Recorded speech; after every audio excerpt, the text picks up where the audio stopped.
Welcome to our channel. So మొత్తానికి అయితే no elimination అబ్బా. అది ఎలా జరిగిందో చూద్దాము. ప్రాసెస్ ఏంటంటే లక్కీగా ఫ్యామిలీ వీక్ కాబట్టి అందరూ కోరుకున్నారు. ఆఫ్టర్ సాటర్డే ఎపిసోడ్ ఒక పెద్ద సమావేశం అయితే జరిగిందంట.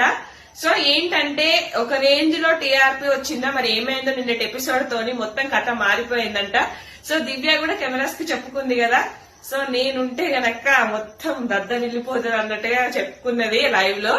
సో అలాగే దాన్ని ఇన్ఫ్లుయెన్స్ కూడా చేసింది తనుజతోని. తనుజ మిస్టేక్స్ ఉన్నాయి, దివ్య మిస్టేక్స్ ఉన్నాయి. సో మొత్తానికి అయితే నో ఎలిమినేషన్ అబ్బా. లాస్ట్ రౌండ్ లో తనుజ అండ్ సంజన ఉన్నారంట.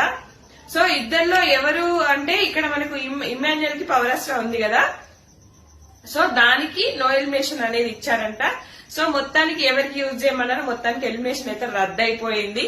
సో తనుజ కాపాడింది అని ఎందుకు పెట్టారంటే అందరూ తనుజ కాపాడిందేమో అనుకుంటారు, ఎందుకంటే తనుజ కథలో పవర్ ఉంది కదా, అది ఎప్పుడో పోయింది పవర్ అన్నమాట.